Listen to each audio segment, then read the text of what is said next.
Hello everyone, this is AK Chori from the Global English Classes video. And in today's video, we are going to discuss the most important objective question from the chapter Ideas that have helped mankind. Ideas that have helped mankind, विचार जिसने मदद किया किसको? Mankind को. Mankind बोले तो मानव जाति को. मानव जाति मीन्स क्या होता है कि मैनकाइंड जैसे पहले आदमी जो इंसान आजकल आपको देखने को मिल रहा है वो पहले वैसा था नहीं. बहुत सारे आइडियाज ऐसे हुए, विचार हुए जिससे उन्हें मैनकाइंड बनने में, मानव जाति बनने में हेल्प मिला. इसी चैप्टर को आज देखेंगे और डिस्कस करेंगे इसके इंपॉर्टेंट ऑब्जेक्टिव क्वेश्चन को. सो स्टार्ट करते हैं. इसके फर्स्ट क्वेश्चन जैसे आपका, even more important than the domestication of animals was the inventions of dash. यहां तक की यदि बात करें, मोर इंपोर्टेंट का मतलब ज्यादा महत्वपूर्ण, दैन तुलना में, द डोमेस्टिकेशन मतलब क्या, पालतू बनाना, ऑफ एनिमल्स जानवरों को, was the invention of dash उससे भी ज्यादा जो था आविष्कार करना किस चीज का, उससे भी इंपोर्टेंट क्या था.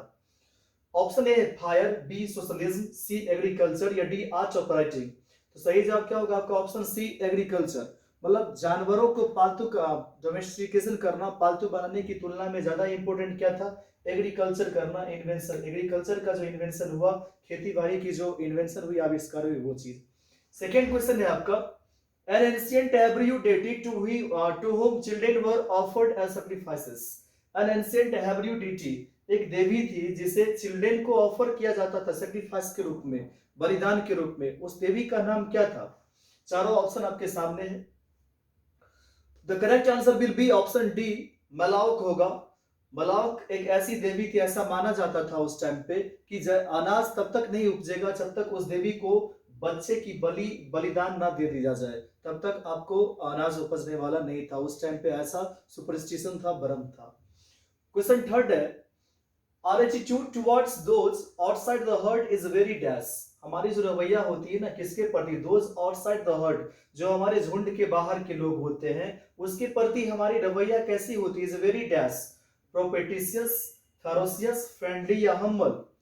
सही जवाब होगा ऑप्शन बी, फेरोसियस, भयभीत कर देने वाला. मतलब यदि हमारे झुंड के कोई लोग हैं तो उसके प्रति हम दोस्ताना व्यवहार करते हैं, नो डाउट. लेकिन यदि आपको पता चल जाता है कि ये हमारे ग्रुप का नहीं, हमारे हर्ड का नहीं है, तो उसके प्रति हम जो व्यवहार करते हैं वो जानवर से भी बदतर करते हैं. फेरोसियस, भयभीत करने वाला. क्वेश्चन नंबर 4 को देखेंगे. Neither numbers nor dash pleasures that make the glory of man. Neither numbers nor dash pleasures, pleasures का मतलब होता है आनंद, that make the glory of man, जो आदमी की वैभवता को बना देता है, ग्लोरी को बना देता है, उसकी ना तो कोई नंबर्स है और ना ही कोई मल्टीप्लिसिटी है. Option A will be the correct answer, multiplicity.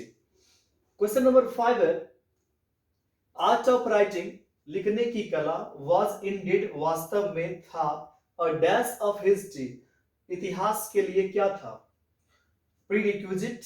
Option A, B है एवोल्यूशन, सी डेमोन्स्ट्रेशन या डी ऑल ऑफ देम. सही जवाब होगा आपका प्रीरिक्विजिट, अति आवश्यक था. मतलब हिस्ट्री के लिए, इतिहास के लिए आर्ट ऑफ राइटिंग, लिखने की कला क्या थी? प्रीरिक्विजिट थी, अति आवश्यक था. Question number 6,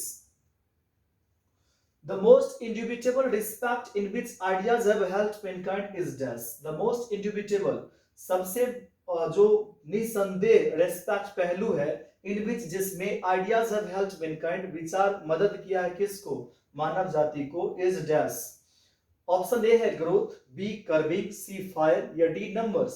the correct answer will be option D, numbers. वो बहुत ज्यादा है, बहुत सारे ऐसे आइडियाज हैं जो मानव जाति को मदद किया है मानव बनने में. क्वेश्चन नंबर 7 है आपका, choose the appropriate synonyms of homo sapiens. Synonyms का मतलब होता है समानार्थक शब्द, संभिन्नार्थक शब्द जिसे बोलते हैं आप. मतलब एक ही तरह के ऐसे वर्ड होते हैं, उसे आप बोलते हैं सिनोनिम्स बोलते हैं. चूज मतलब चुनना, एप्रोप्रिएट जो सही हो. सिनोनिम्स किसका? होमो सेपियंस का. ये आपके एग्जाम में आता है सिनोनिम्स और एंटोनिम्स, तो आप इससे देखेंगे कि होमो सेपियंस का जो होता है आपका सिनोनिम्स होगा इसमें से. तो सही जवाब इसका होगा ऑप्शन सी, ह्यूमन. ह्यूमन, मानव जाति को ही क्या बोलते हो? होमो सेपियंस बोला जाता है. So the option C will be the correct answer. Question number 8, ideas that have helped mankind was written in dash. इस चैप्टर को लिखा गया है कितने ईस्वी में? तो चार ऑप्शन है आपके सामने। सही जवाब होगा आपका ऑप्शन ए 1947, 1947 में लिखा गया इस चैप्टर को। Question 9, Bertrand Russell was born in dash and died in dash. Bertrand Russell का जन्म हुआ था कितना में और मृत्यु कब हुई थी।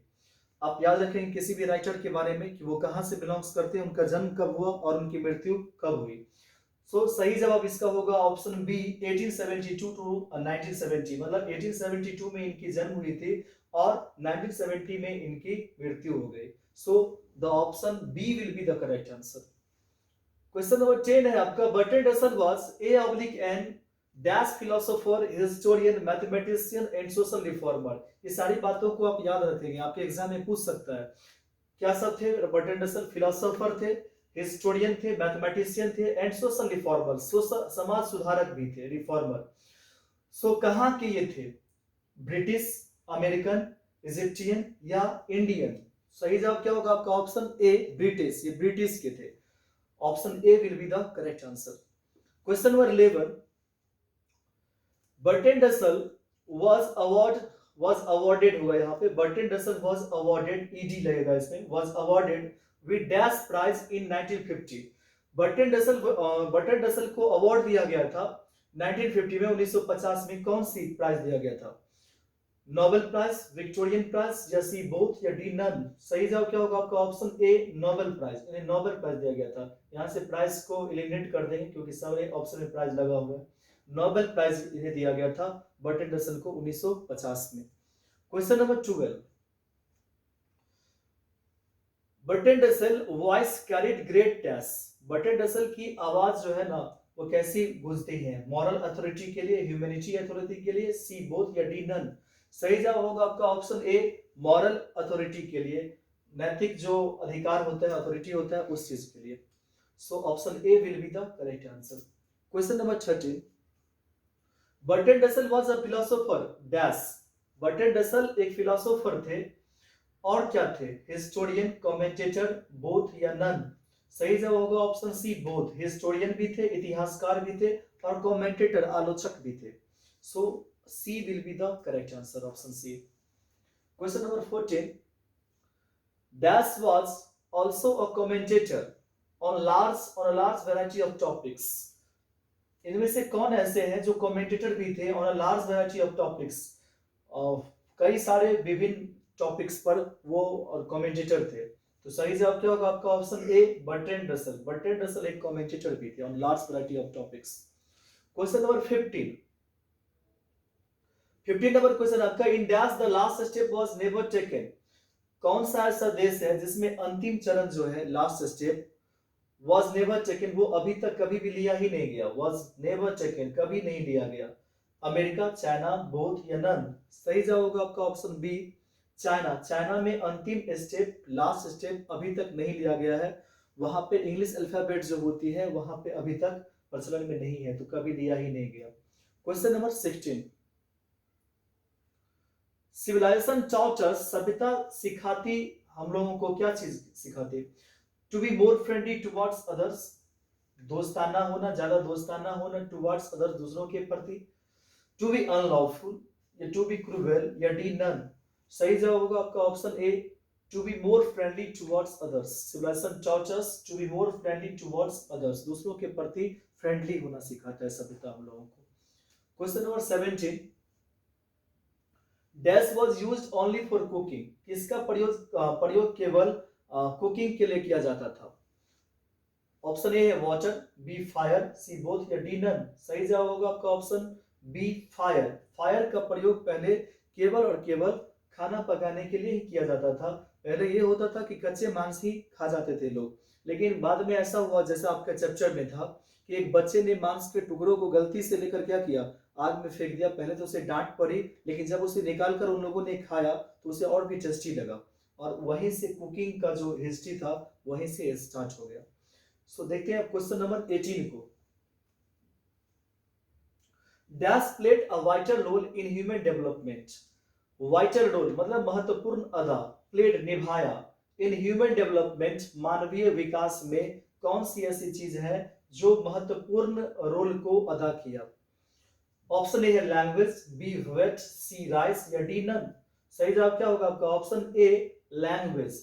भाषा ने निभाया एक महत्वपूर्ण रोल को किस चीज में? इन ह्यूमन डेवलपमेंट, मानवीय विकास में। लास्ट क्वेश्चन 19 है आपका।